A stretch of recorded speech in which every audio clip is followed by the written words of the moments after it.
Prabhas cinema అంటేనే pan India range లో అంచనాలు ఉంటాయి. అలాంటిది మొదటిసారి హారర్ జోనర్ ట్రై చేస్తున్నాడు మన ప్రభాస్. ఇక ఆడియన్స్ ఏ స్థాయిలో ఊహించుకుంటారో వేరే చెప్పాలా. అందుకే 3 ఏళ్లుగా నిర్మాణంలో ఉన్న రాజాసాబ్ మీద విపరీతమైన హైప్ నెలకొంది. మారుతి దర్శకత్వంలో పీపుల్స్ మీడియా ఫ్యాక్టరీ బ్యానర్ మీద టీజీ విశ్వప్రసాద్ నిర్మించిన ఈ మూవీలో 3 హీరోయిన్లు తమన్ సంగీతం అందించడంతో ఇలాంటి ఆకర్షణలు ఎన్నో ఉన్నాయి. మరి టైటిల్ కి తగ్గట్లు రాజాసాబ్ ఉన్నాడో లేదో ఇప్పుడు రివ్యూలో చూద్దాం.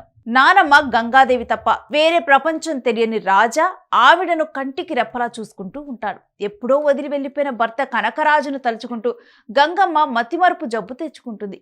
ఇది నయం కావాలంటే తాతను వెతికి తేవటం ఒకటే మార్గమని గుర్తించి రాజా హైదరాబాద్ వెళ్తాడు.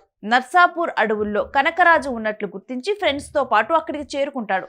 ఒక పెద్ద బంగళాలో దెయ్యం రూపంలో తిష్ట వేసుకున్న తాతతో రాజా యుద్ధం మొదలవుతుంది.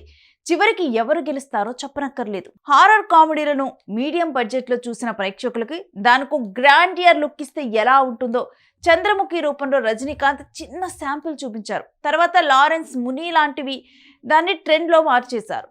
క్రమంగా ఈ ఫార్ములా రొటీన్ గా మారిపోవడంతో బోర్ కొట్టడం మొదలైంది. అయితే దర్శకుడు మారుతి దాన్ని ప్రభాస్ లాంటి ఆల్ ఇండియా స్టార్ తో తీస్తే నెక్స్ట్ లెవెల్ కి వెళ్ళొచ్చనే ఆలోచనతో రాజాసాబ్ రాసుకున్నారు. తాత ఆత్మను మనవడు ఎదిరించి బామ్మను సంతోషపెట్టడం నిజంగా ఒక మంచి పాయింట్. కానీ దాన్ని తెర మీద కన్వర్ట్ చేసే క్రమంలో చేసిన ఎన్నో పొరపాట్లు తగిన మూల్యం చెల్లించేలా చేశాయి.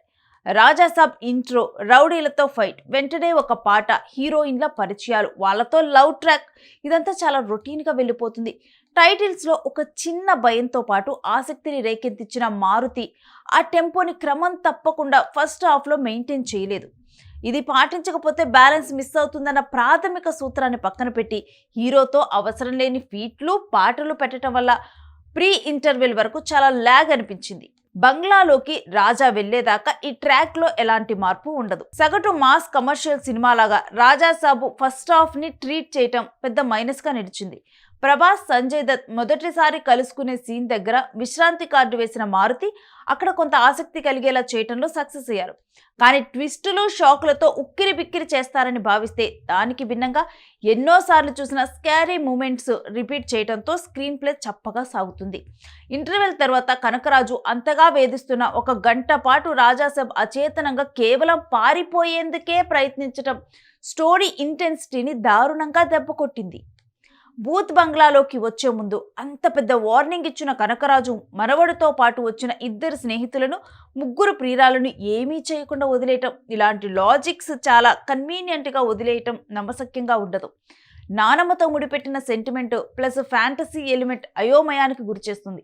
అసలు దర్శకుడు ఏం చెప్పాలనుకున్నారో అర్థం కాదు. అరుంధతి నుంచి స్ఫూర్తి తీసుకొని ఆవిడ ఫ్లాష్ బ్యాక్ కి పెద్ద బిల్డప్ ఇచ్చారు, కానీ అది ఏమాత్రం పండలేదు. ప్రీ క్లైమాక్స్ కు ముందు ప్రభాస్ హాస్పిటల్ కు వెళ్లేదాకా ఫిల్లర్స్ తో టైం వేస్ట్ చేసిన మారుతి చివరి 20 నిమిషాలు మాత్రమే అసలు ట్రాక్ లోకి వస్తారు. కానీ అప్పటికే అసహనంతో వచ్చిన నీరసం వల్ల చివరి ఘట్టంలో ఏర్పడాల్సిన ఎమోషన్ ని ప్రాపర్ గా రిజిస్టర్ చేయలేకపోయారు. దానికి తోడు ట్రైలర్లో చూపించిన 2వ పెద్ద ప్రభాస్ క్యారెక్టర్ ని ఎడిటింగ్ లో తీసేయటం నిరాశపరుస్తుంది. దానికి బదులు ఫ్లోకు అడ్డం వచ్చిన సీన్లు పాటలు కట్ చేసిన ఇంకొంచెం మెరుగ్గా అనిపించేదేమో. కేవలం ప్రభాస్ స్క్రీన్ ప్రెజెన్స్ సినిమాలో డౌన్ అయిపోతున్న గ్రాఫ్ ని ఎప్పటికప్పుడు భుజం మీద మోస్తూ వచ్చింది. 1 మ్యాన్ షోగా తన మీద ఫ్యాన్స్ పెట్టుకున్న నమ్మకాన్ని ప్రభాస్ వమ్ము చేయలేదు. ఎక్కువ నటనకు స్కోప్ దక్కడంతో పాటు కామెడీ ఎమోషన్స్ 2 మిక్స్ చేయడం వల్ల వింటేజ్ డార్లింగ్ కనిపిస్తాడు. నిధి అగర్వాల్, మాలవిక మోహన్, రిద్ధి కుమార్ 3 రొమాన్స్ సాంగ్స్ తప్ప పెద్దగా ఉపయోగపడింది లేదు. విలన్ గా సంజయ్ దత్ మంచి చాయిస్ అనిపించుకున్నారు. సప్తగిరి, ప్రభాస్ సీను, రంగస్థల మహేష్, విటివి గణేష్ వీళ్ళు కామెడీ పేరలేదు. బోమన్ ఇరానీ ముఖ్యమైన క్యామియో చేశారు. నానమ్మగా జరీనా వహాబ్ తనకిచ్చిన పాత్రలో ఒదిగిపోయారు. తమన్ సంగీతంలో బ్యాక్గ్రౌండ్ స్కోర్ హారర్ థీమ్ కు తగ్గట్లు సాగింది. పాటలు రిచ్ గా షూట్ చేసిన మళ్ళీ వినాలి అనిపించేలా లేకపోవటం లోటే. కార్తీక్ పళని ఛాయాగ్రహణలో క్వాలిటీ ఉరకలు వేసింది. విఎఫ్ఎక్స్ ఎఫెక్ట్స్ ఎక్కువగా ఉన్న సన్నివేశాలను ప్రెజెంట్ చేసిన తీరు ఆకట్టుకుంది. కోటగిరి వెంకటేశ్వరరావు ఎడిటింగ్ మొహమాటంతో ల్యాగ్ ఫీలింగ్ కలుగుతుంది. కొన్ని గ్రాఫిక్స్ చాలా బాగా వచ్చాయి, కొన్ని చోట్ల సీజీ తేలిపోయింది. ఇంత బడ్జెట్ పెట్టిన నిర్మాతలు టీజీ విశ్వప్రసాద్, వివేకా కూచిబొట్ల, ఇషాంత్ సక్సేనా కమిట్మెంట్ కి ప్రత్యేక ప్రశంసలు దక్కుతాయి. చివరిగా చెప్పాలంటే రాజాసాబ్ ప్రభాస్ ఫ్యాన్స్ కి కొంతమేర సంతృప్తి పరిచిన రెగ్యులర్ ఆడియన్స్ కి కనెక్ట్ అవటంలో చాలా తడబడింది. Grandeur look, grand production values ఉన్నంత మాత్రాన ప్రేక్షకులకి బెస్ట్ ఎక్స్పీరియన్స్ ఇవ్వలేం. దానికి తగ్గ సాలిడ్ కంటెంట్ పడాలి. అప్పుడే హనుమాన్, మిరాయ్, కల్కి లాంటి బ్లాక్ బాస్టర్లు పడతాయి. కానీ దురదృష్టవశాత్తు రాజాసాబ్లో ఇవి మిస్ అయ్యాయి.